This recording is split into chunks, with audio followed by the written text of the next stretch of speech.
really appreciate everything that Token 2049 has done for the community, for Hong Kong, and for the ecosystem as a whole. I think we'll all agree it's been an excellent conference thus far. I'm going to be taking control of the moderation role for the next 30 minutes, so you're all in safe hands. For those of you who don't know me, my name is Shane Kehoe. I'm the co-founder of SVK Crypto. SVK Crypto is a community-driven venture capital firm based out of the fine city of London. But it's not about me, our SVK Crypto. It's actually about the audience, you guys, giving value to the audience and also insight how ecosystems funds view the markets. Today's panel is entitled The War Chest of Ecosystem Funds. And as you can see, we have a wonderful lineup of talent, minds, and money. I have Tiffany from Ontology Global Capital, Tony from Neo Global Capital, Brian from Block One, and Mamet from Emergo, building a global Cardano. AKA, for you and me, the guys with all the money. So, here's how this is going to go down. I need 3 things from you, by way of an introduction. Your name, what you do, and who you do it for, and you all have approximately 60 seconds to get through that. Let's kick it off with Tiffany. Sure. Hi guys, my name is Tiffany Lee from Ontology Global Capital. We are a venture capital fund under Ontology, and we invest exclusively in blockchain and crypto projects. Our mission is really to support the development of blockchain technology worldwide and to really drive real adoption of business applications within the entire ecosystem. And a little bit about myself, I come from a traditional VC background. I've been investing in a lot of internet high-growth projects since 2016, and I've been with Ontology Global Capital from the start. Hi, my name is Brian Baylor. I'm with Block One's EOCC team. I'm based here in Hong Kong. A little bit about me is I come from a PE background, previously in New York City, and been in Hong Kong for the past year. Block One's EOCC team specializes in investing in companies that are building in on the EOS side of software or expanding the EOS community. Hi, my name is Mandeep Singh. I'm the CFO and CIO at Emergo. Emergo is a commercial venture arm for the Cardano ecosystem. We have a very basic remit. We focus on 2 objectives. 1, increase adoption of Cardano, and 2, driving value to data holders. So everything that we do has to fit 1 or 2 of those objectives at least. We have offices in Japan, in Singapore, in the US, in India, and we're expanding to other regions and countries as well. Hi, this is Tony Gu. I'm the founding partner from Neo Global Capital. So what NGC is doing is Singapore Incorporated Fund, Venture Capital Fund. And we manage 2 funds. One is ecosystem fund for Neo. One is financial driven fund. Previously I was from banking industry, so I was doing buyout fund. So I buy and sell banks for many years. And I found it pretty boring, that's why I'm coming to crypto space. There's one, I would say, misunderstanding about NGC is that we do manage ecosystem fund for Neo, but we're actually helping many of our portfolio companies to develop and grow the ecosystem as well, including our global division.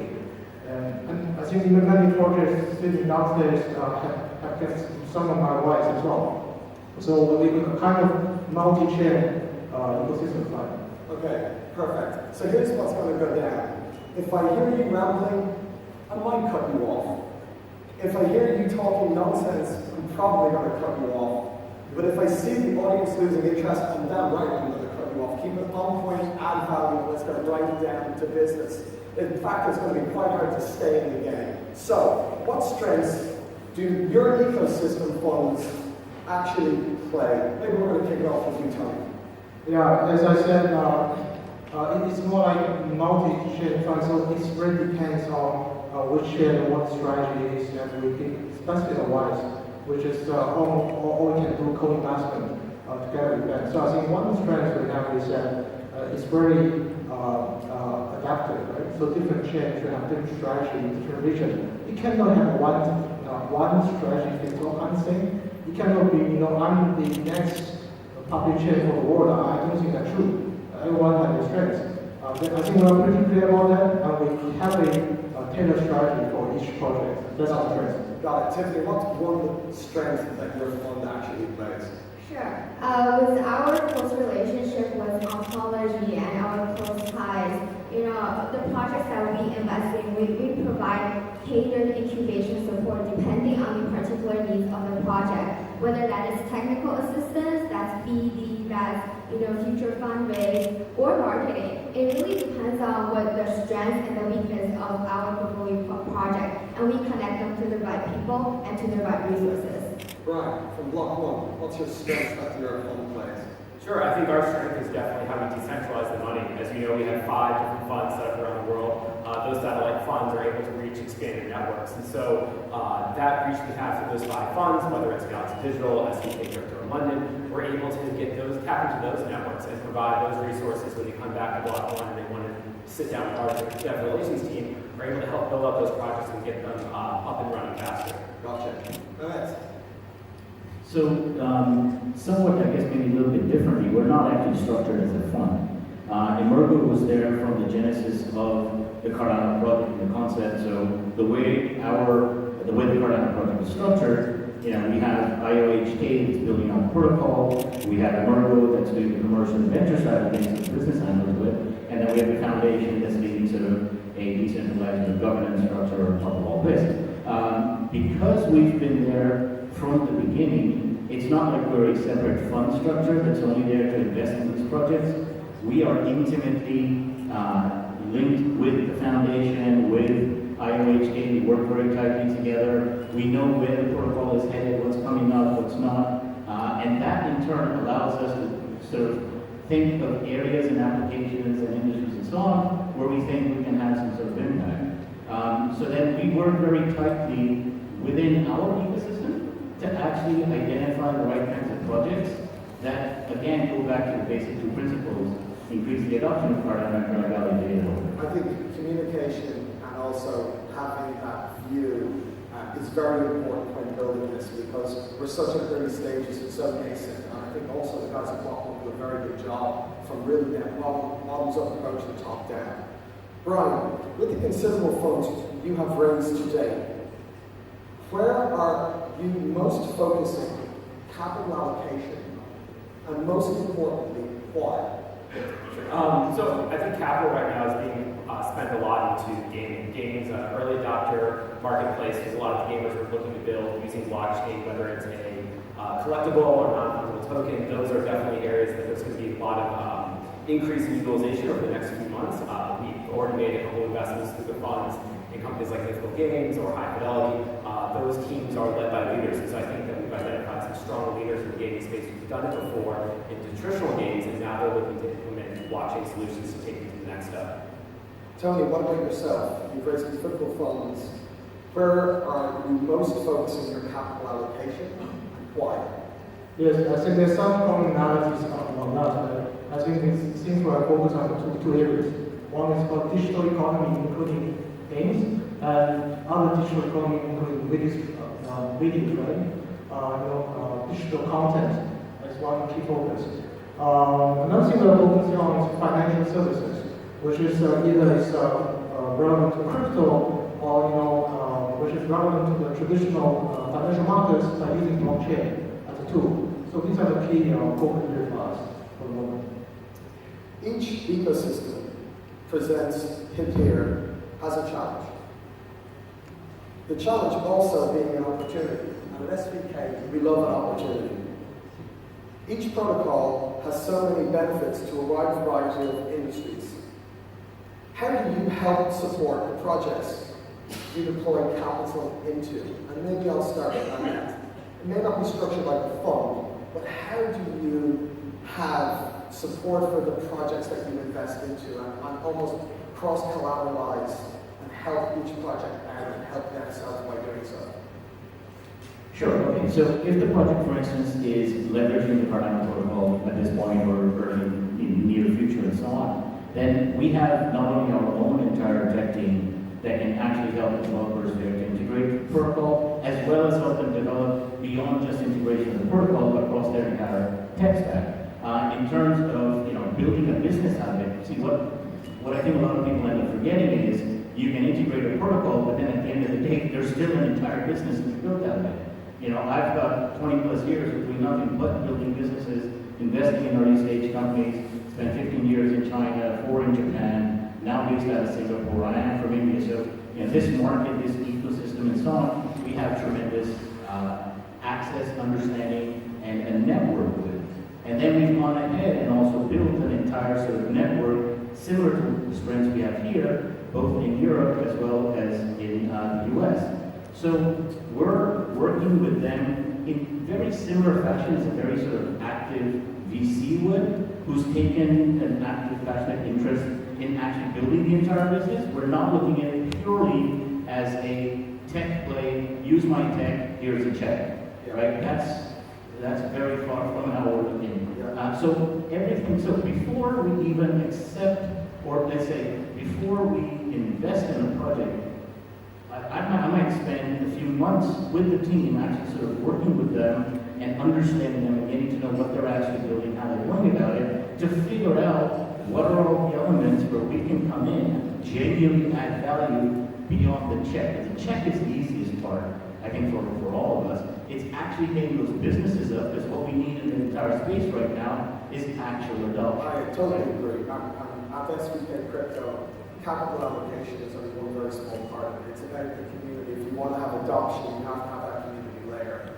Brian, at Block One, how do you help and support projects that you deploy capital into?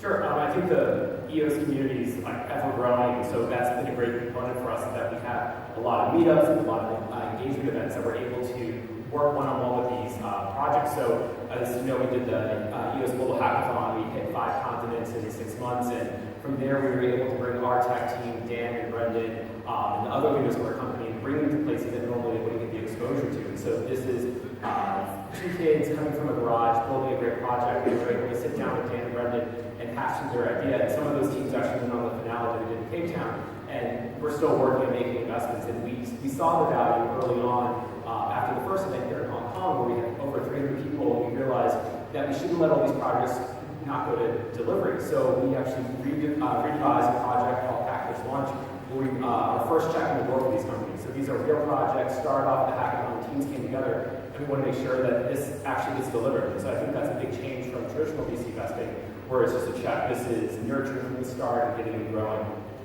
Can we see that to continue? Can we see the schedule of hackathons maybe next year? I know you're very busy building out, continuing to upgrade the EOS.io. I know that you were on a journey all the way around the world and you didn't stop for several months. Is it something that you want to do again this year, or maybe next year for the Global Hackathon? Yeah, there's obviously more work we're doing to plan that out. Our marketing team is pretty busy trying to figure out how they can make sure they engage everyone who didn't get a chance the first time. Right. And Tiffany, what about yourself? How do you help and support the projects that you deploy capital into? Sure.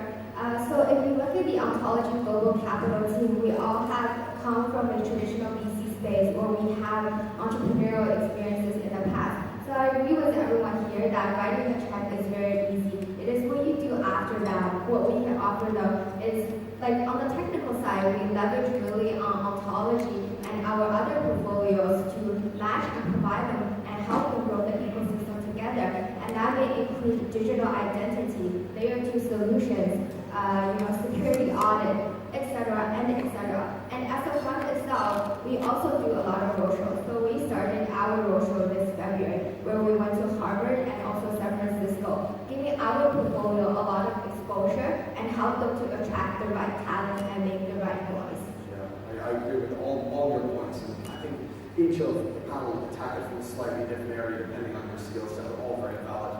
In the recent bear market, have you seen any pullback in terms of developer engagement? Are new projects being built in your ecosystem, Tony?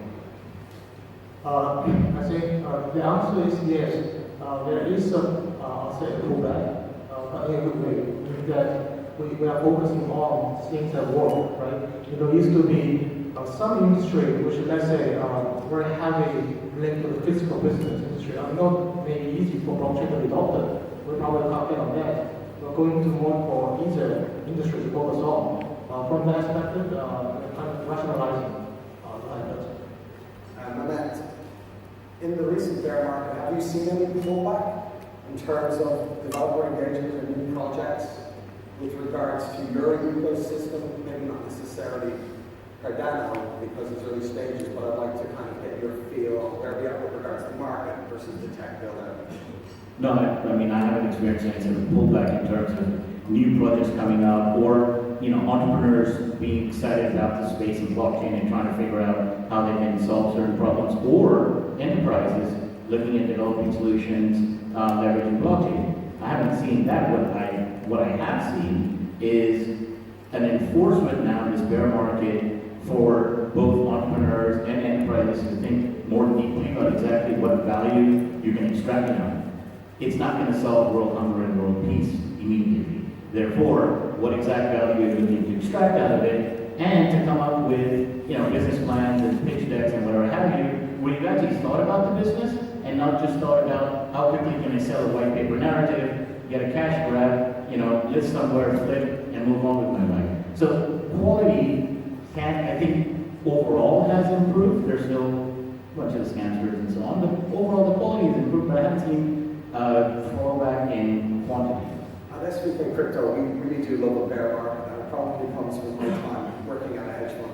I love to buy when everyone else is selling, and I feel that, especially over the last few days here, October 2049 and Hong Kong Blockchain Week, the amount of quality people and quality projects that I've met has really been outstanding. It's been wonderful to see that. Not that I don't necessarily want to do all projects, it's just refreshing.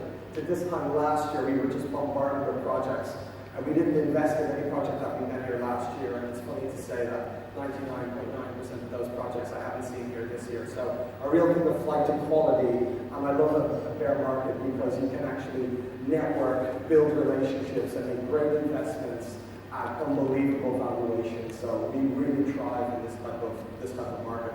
Brian, in your case, have you seen any pullback in developer engagement and new projects with regards to the SVC? No, I think, if anything, it's definitely a heads-down build phase. So it's been the way for us for the past 6-7 months, where we see teams usually coming from traditional marketplaces or traditional developing, and they're now looking at blockchain and implementing it for a reason that makes sense on a commercial level. So a lot of times they're looking to implement blockchain to remove a pain point or speed up a process. And it's been exciting for us because now we're seeing businesses that normally you wouldn't identify as being a blockchain solution or using a blockchain solution is definitely embracing it now. We're definitely behind the scenes. I've always said that blockchain should fade into the background, where you should be using a dApp on your phone or in applications